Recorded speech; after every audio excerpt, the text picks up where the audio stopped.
আসসালামু আলাইকুম রহমতুল্লাহ।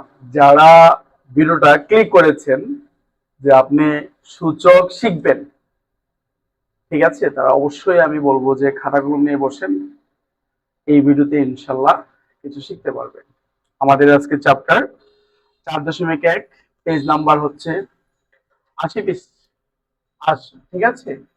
এই যে দেখেন, ফার্স্ট যে 1 নম্বরের যে প্রশ্নটা, 7 × 7 - 3, ওকে, 3 × 1 - 3, ওকে।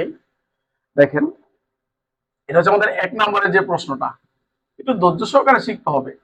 দেখেন, এখানেও 7, এখানেও 7, দুইটার ভিত্তি বেস দুইটা সেম আছে। যাই হোক, দুইটা যদি সেম থাকে আপনি একটা লিখতে পারবেন, ঠিক আছে। আপনি এখানে 3 লিখলেন। দেখেন এখানে কি আছে, প্লিজ একটু মনোযোগ দেন। এখানে আছে গুণ। এই যে দেখেন, পাওয়ারের সময় মানে এখানে যখন আমরা সূচকের সময় যখন গুণ থাকে, গুণের সময় যোগ হয়, কি হয় বলেন তো? যোগ। তাহলে দেখেন তো এখানে কি আছে? মাইনাস। তাহলে আমরা একটা সূত্র শিখেছি, মাইনাসে প্লাসে মাইনাস। তাইলে দেখেন এই যে থ্রি প্লাস, এই যে গুণের জন্য এটা কি প্লাস হয়েছে, মাইনাস, প্লাসে মাইনাসে মাইনাস। তাহলে এখানে আমি কথা লিখবো -3। কিভাবে লিখছি বুঝতে পারছেন? একদম প্রুফ সহ দিয়ে দিয়েছি, একটু খেয়াল করেন। দেখেন এখানে কি আছে বলেন তো? 3, দুই দিকে 3 আছে, এখানেও 3 আছে, আমরা 3 কমন নিলাম। কিন্তু এখানে একটা ব্যাপার আছে, প্লিজ রিকোয়েস্ট করবো যে যে কোনো সংখ্যা, যেখানে এখানে 3 এর উপরে কিন্তু 1 আছে। অনেকে কিন্তু এই জিনিসটা ভুল করে, এই 3 এর উপরে কিন্তু 1 আছে, এই 3 এর উপরে কিন্তু 1। আপনারা জানেন গুণের সময় কি হয়? যোগ, মাইনাস, প্লাস মাইনাসে মাইনাস। তাহলে মাইনাস এখানে কত বলেন তো? 4। এই যে দেখেন ব্যাপারটা, তাহলে এবার 7 আমি লিখলাম 7, 3 থেকে যদি 3 চলে যায় তাহলে কত? 0। আর একটা কথা কি জানেন, এইগুলা সূচকে সূত্র জানতে হবে, হ্যান জানতে হবে, ত্যান জানতে হবে, আসলে এমন ব্যাপার না। আমি আপনাকে প্রত্যেকটা অঙ্কের মানে সূত্র ধরে ধরে দেখাবো। এখন আমি, এটা হচ্ছে এই সূত্র যে কোন সংখ্যার উপরে যখন 0 থাকে এটার মান কত বলেন তো? 1 হয়। কি হয় বলেন তো? 1। ম্যাথ শিখতে হলে একটু ধৈর্য সহকারে একটু সময় দিয়ে শিখতে হবে। যে দেখেন a0 মানে 1, তাহলে 70 মানে কি 1। এই 70 মানে কত বলেন তো?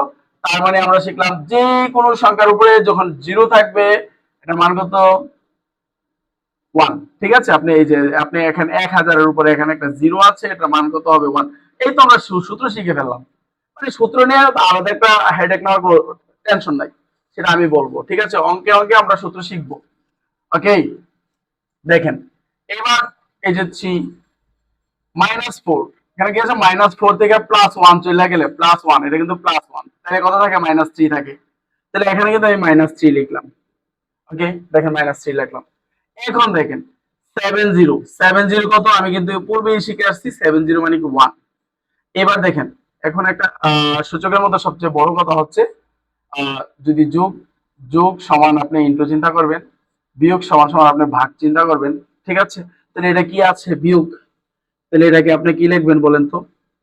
এটাকে আপনি, এটা এই ধরনের একটা সূত্র আছে, দেখেন আমি একটু সূত্রটাকে নিয়ে, দেখেন এখানে কতগুলো সূত্র কাজে লাগছে। যদি এইভাবে যদি থাকে, ঠিক আছে, এই যে এই আকারে যদি থাকে তাহলে আপনি এটা কি লিখবেন? এই আকারে থাকলে এটা এইভাবে লিখবেন, তারপর উপরে একটা 1 দিবেন, তাহলে এটা ক্যালকুলেশন করলে কত হইবে? এমন। তাহলে এখানে দেখেন, এখানে এই যে এটাও কিন্তু এইভাবেই আছে, দেখেন। তাহলে আপনি কি লিখেন? 3 এর উপরে 3, তাহলে এখানে দিলেন একটা 1, এখানে কি দিলেন? একটা 1। ওকে, ফাইন। বুঝতে পারছেন? আপনার সূত্র দিয়ে দিয়ে আপনাকে সূত্র দিয়ে দিয়ে শিখতে হবে, আর একটু সময় নিতে হবে। আমার কাছে ম্যাথ শিখতে হলে একটু সময় দিতে হবে আমাকে। দেখেন এই যে 1, A1, এই যে দেখেন 1, এটার সাথে এটা কি অবস্থা আছে একটু প্লিজ একটু খেয়াল করেন, একটু প্লিজ একটু খেয়াল করেন। এই যে দেখেন এটার সাথে এটা এটা এটার সাথে এটা ভাগ অবস্থায় আছে। কি অবস্থায় আছে? ভাগ। দেখেন এই যে ভাগ, ভাগের সময় গুণ হয়। ভাগের সময় কি হয় বলতো? গুণ হয়। যদি ভাগের সময় গুণ হয়, যদি ভাগের সময় গুণ হয়, তাহলে একটা পরিবর্তন হয়, একটা পরিবর্তন হয়। একটা পরিবর্তন কি? সেই পরিবর্তনটা হচ্ছে আপ এন্ড ডাউন। ইংলিশে বলে আপ এন্ড ডাউন, বাংলায় বলে কি? উপরেরটা নিচে, নিচেরটা উপরে, উপরেরটা নিচে, নিচেরটা উপরে। ওকে, ফাইন। তাহলে এবার দেখেন 3 গুণ করলে কত বলেন তো? 27। এই যে 3 গুণ করলে 27। আচ্ছা ঠিক আছে, আপনি এক লাইন বড় করে লিখবেন, ঠিক আছে, লিখেন না, কোনো সমস্যা নাই। যে উপরে চলে গেল 1, এখানে চলে গেল, সমস্যা নেই, আপনি শিখেন, আগে শিখতে তো হবে আগে, পরে আপনি শর্টকাট করেন, সমস্যা নেই। 3 উপরে 3 মানে 3 × 3 = 27, আর এখানে কত? 1। তাহলে আমরা 1, এই যে 27 ওকে 27, 27 দিয়ে যদি 1 ভাগ করি, 27 ওকে 27, আর 27 ওকে 27, তাহলে এখানে আমাদের অ্যান্সারটা দাঁড়াচ্ছে কত? 27। এটি হচ্ছে আমার অ্যান্সার, এটাই কি আমার অ্যান্সার।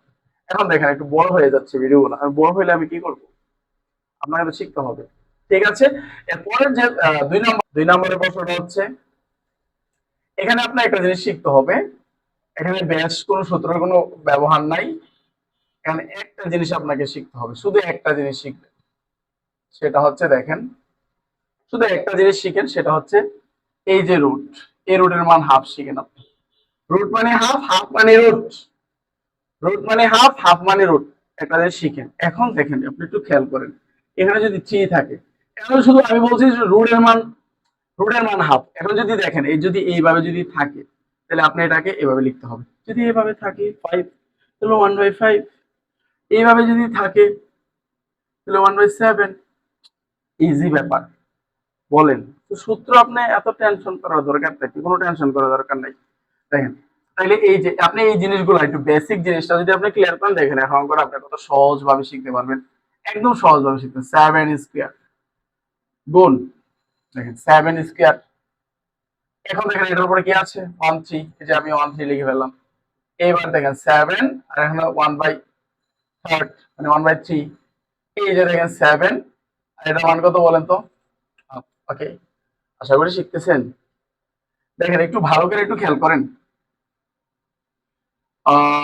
এই যে 7, এই যে 2, 2 ওকে 2, নিচে কত 3, 7, 1/3, 7 হাফ। ঠিক আছে, এখন দেখেন আমি এখানে যাচ্ছি, এখানেও 7 আছে, দেখেন এখানেও 7 আছে। দুইটা 7 যদি মিলে আপনি একটা 7 কমন নিলেন। এবার দেখেন 2, 3, এটা কি গুণ? আমি বলছি গুণের সময় কি হবে, পাওয়ার যোগ হবে। গুণের সময় পাওয়ার কি হবে, যোগ হবে। যোগ দিলেন, এখানে আছে 7, দিলেন 7, এখানে দিলেন কত, হাফ। ওকে, একটু মনোযোগ দিন। এই যে দেখেন 7, এই 3 লসাগু করলে কত, 3। দেখেন এই 3 লসাগু করলে 3, দেখেন এখানে 3 আছে, 3। এখন দেখেন অঙ্কের ভাষায় একটা কথা আছে, লব হর। এটা হচ্ছে লব, এটা হচ্ছে হর। হর যদি এখানে যে হর, লসাগুর যদি সেম হর হয়, উপরে লব যা আছে তার উপরে লব কত আছে বলেন তো, 2 আছে। এখানে লব যা, এখানে হচ্ছে লব তা, মানে 3 কাটলে তো 3 ওকে, মানে এটা কাহিনীটা হচ্ছে 3 ওকে 3। তাহলে একটা গুণ করলে তো 1 ওকে 1 হইব, 2টা গুণ করলে তো 2 ওকে 2 হবে। এটা হচ্ছে আসল কাহিনী। ঠিক আছে, ওকে ফাইন। এখন দেখেন আপনি একটু মনোযোগ সহকারে আরেকটু দেখেন। এই যে আপনি লিখলেন কত, 7, 2 আর 1 কত, 3, নিচে আছে কত, 3, এখানে আছে কত, 7, এখানে আছে হাফ। 3 যদি আপনি কাটাকাটি করেন তাহলে থাকে কত, 1। তাহলে 7 এর উপর 1 কত, 7। ঠিক আছে, এখানে আছে কত, 7, আর এই হাফ। প্লিজ একটু খেয়াল করেন, একটু মনোযোগ দেন।